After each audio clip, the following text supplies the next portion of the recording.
hello everyone. I hope you all are doing good in your studies. तो happy new year to everyone. So इस year की 2025 की पहली video आप लोगों के लिए. सो बच्चे, अगर आप इस चैनल पे न्यू है, चैनल को सब्सक्राइब करो और अब जी तोड़ के मेहनत करनी शुरू कर दो. आने वाले 4-5 महीने आप लोगों के हो जाएंगे. आपकी सीट हो जाएगी अगर आप अच्छे से पढ़ते हो. सो ऑलरेडी 2050 क्वेश्चंस मैं करवा चुकी हूँ. 2051 क्वेश्चन आज हम करने जा रहे हैं. एंड बच्चों, अगर चैनल पे न्यू हो, चैनल को सब्सक्राइब कर लो, वीडियो को लाइक कर दो. न्यू ईयर पे लगे हुए हैं ऑफर फॉर आरआरबी एंड नॉर्सेट के बैच. तो आरआरबी के लिए पता है आपको 60 डेज बचे हैं. बाय आपको मार्च इसका पेपर देखने को मिल जाएगा. जल्दी ही इसकी डेट जो है फाइनलाइज हो जाएगी.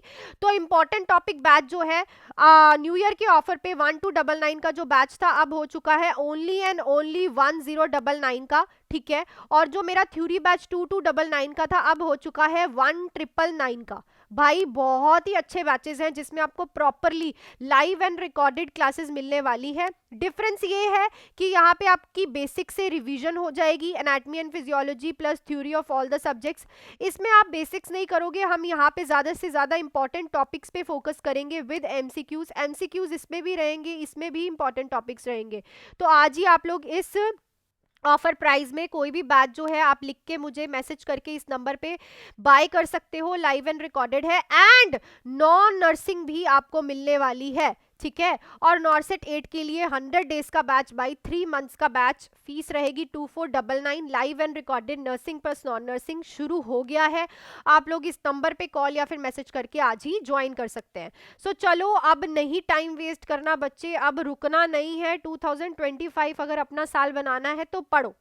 पहले ही क्वेश्चन पे चलते हैं. Which client statement indicate an understanding of teaching regarding iron supplement. अगर किसी को आयरन सप्लीमेंट चल रहे हैं तो कौन सी स्टेटमेंट इंडिकेट करेगी कि टीचिंग जो है अच्छी की है आपने रिगार्डिंग आयरन सप्लीमेंट के बारे में. I should take my iron pill with milk to help absorption. I should take my iron pill first thing in the morning on empty stomach. If I notice black stools I could stop the medication immediately. Iron pills work best if taken with an antacids. तो याद रखो कि जब भी हम iron medications लेते हैं ना, तो हम वो एम्प्टी स्टमक ही लेते हैं, क्योंकि आयरन की जो ऑब्जॉर्प्शन है, ठीक है, आयरन की जो ऑब्जॉर्प्शन है वो जो बेटर होती है ना, बेटर ऑब्जॉर्प्शन जो होती है वो उसकी एम्प्टी स्टमक ही होती है. प्लस ये नहीं कि आप अकेला आयरन ही लोगे, इसके साथ आपको विटामिन सी भी लेना है, क्योंकि विटामिन सी इसकी ऑब्जॉर्प्शन अच्छी कराएगा. जितने भी सिट्रस फूड ले सकते हो या फिर विटामिन सी ऐसे भी ले सकते हो एज ए सप्लीमेंटल. ठीक है. ब्लैक स्टूल्स जो होते हैं ना, इसका ये कॉमन साइड इफेक्ट है, तो लेना स्टॉप नहीं करना होता है इमीडिएटली मेडिकेशन को. पहले आप डॉक्टर से कंसर्न करो. ठीक है ना. तो एम्प्टी स्टमक ही आप लोगों को लेना है. मिल्क नहीं लेते भाई, विटामिन सी लेना होता है. ठीक है ना. सो एंटासिड के साथ भी नहीं लेनी है. So the right option is option number 2. Clear. Next देखो. Client is receiving continuous internal feeding which finding require immediate nursing intervention. Continuous internal feeding चल रही है, क्या इंटरवेंशन रिक्वायर्ड करती है immediate attention. Gastric residual volume 50 ml, blood glucose level है 180, feeding tube is clogged, the client develop distended abdomen. अब देखो, internal feeding चल रही है, एंटरल फीडिंग चल रही है, और पेशेंट को अगर डिस्टेंडेड एब्डोमेन दिख रहा है, देन मीन्स के यहाँ पे कुछ ना कुछ एंटरल फीडिंग से क्या हो रही है, कॉम्प्लिकेशन हो रही है, या फिर वो अंदर ऑब्जॉर्प्शन नहीं हो रही, उसकी कुछ ना कुछ प्रॉब्लम चल रही है, गट प्रॉब्लम चल रही है. सो ये एक कंसर्निंग पॉइंट हो सकता है. सो आपको ये जाके पेशेंट को चेक करना पड़ेगा. क्लियर. नेक्स्ट है. A nurse is caring for a client with hypokalaemia, which ECG change is most consistent with this condition.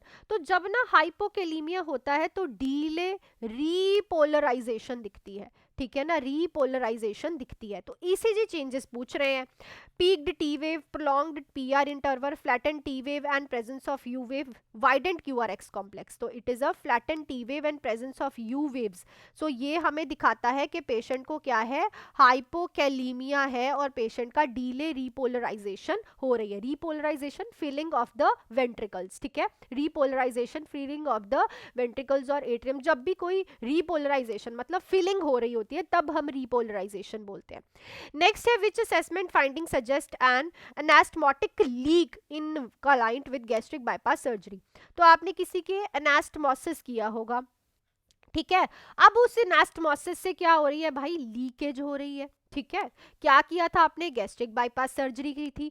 अब कौन सी असेसमेंट फाइंडिंग सजेस्ट करेगी लीकेज को, persistent nausea and vomiting, increase pain in the shoulder area, heart rate of 180 beats per minute and fever, tarry stool. तो देखो leakage क्या करा रही है भाई, हैमरेज करा रही है। अगर हैमरेज करा रही है तो क्या हो रहा है, ब्लड लॉस हो रहा है। ब्लड लॉस होता है तो हार्ट क्या करता है भाई, कंपनसेटरी मैकेनिज्म, और उसका पहला ही साइन क्या होता है, टैकीकार्डिया, जोर से धड़कता है हार्ट। तो हार्ट रेट अगर 1-2 बीट्स पर मिनट है प्लस फीवर है तो ये डायरेक्टली एनास्टमोसिक हेमरेज की तरफ इशारा कर रहा है।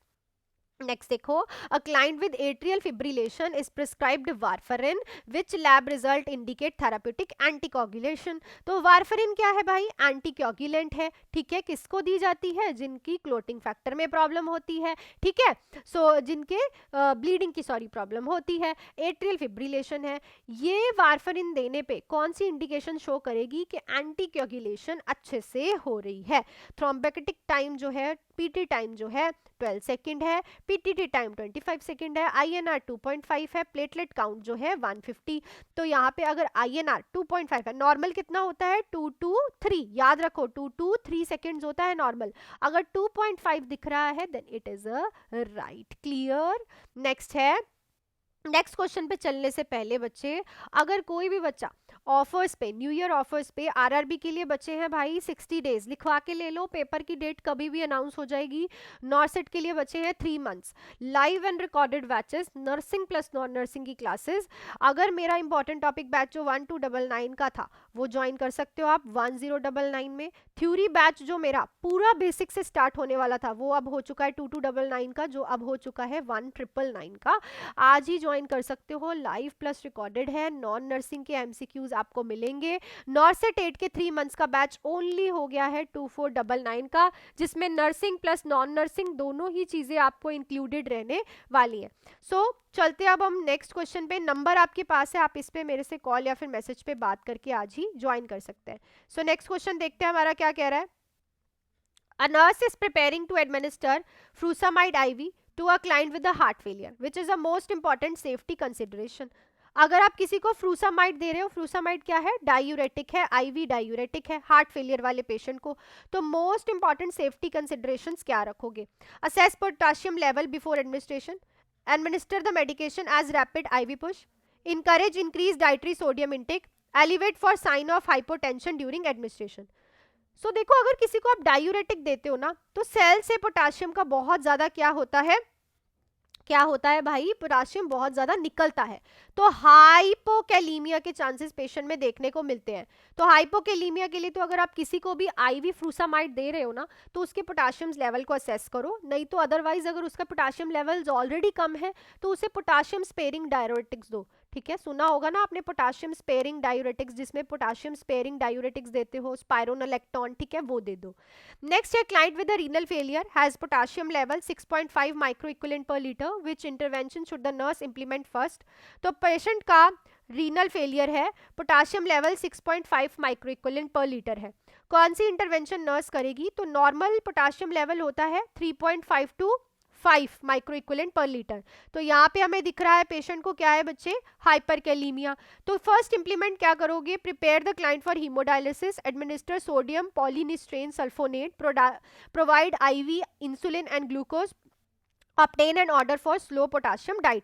सो हमेशा याद रखो, जब भी किसी को हाइपरकैलीमिया दिखता है ना तो हम उसे इंसुलिन एंड ग्लूकोज देते हैं। क्यों, क्योंकि इंसुलिन एंड ग्लूकोज टेम्पररी क्या करता है, शिफ्ट कर देता है पोटाशियम को सेल के अंदर, सेल्स के अंदर शिफ्ट कर देगा। ठीक है ना, तो ऑब्वियसली ब्लड में जो है पोटाशियम का लेवल कम हो जाएगा क्योंकि पोटाशियम अब सेल्स में चले गया। ठीक है, तो ये हम करेंगे। नेक्स्ट है, during a cord blue a nurse administer epinephrine IV push, what is the primary goal of this medication in cardiac arrest। तो अगर किसी का कार्डियक अरेस्ट हुआ है, IV पुश गया है आपने एपिनेफ्रिन का, प्राइमरी गोल क्या रहेगा, decrease myocardial oxygen demand, increase coronary perfusion pressure, prolong diastolic filling time, increase potassium reuptake in the cells. तो कोरोनरी परफ्यूजन को इंक्रीज करने के लिए आप एपिनेफ्रिन देते हो। क्यों? एपिनेफ्रिन क्या करता है? ब्लड सप्लाई इंक्रीज करवाता है। किसकी तरफ? ब्लड सप्लाई इंक्रीज करवाता है हार्ट और हार्ट के टिश्यूज की तरफ, ताकि जो कार्डियक अरेस्ट हो रहा है पेशेंट को वो ना हो, कार्डियक को प्रॉपरली मसल्स को ब्लड मिले। क्लियर? Next है, a nurse is caring for a client with the suspected acute pancreatitis which serum lab result supports this diagnose। तो एक पेशेंट है पैनक्रेटाइटिस वाला, कौन से लैब रिपोर्ट इस डायग्नोस को सपोर्ट करेंगे? Increase bilirubin, elevated amylase lipase, low calcium, elevated alkaline phosphate.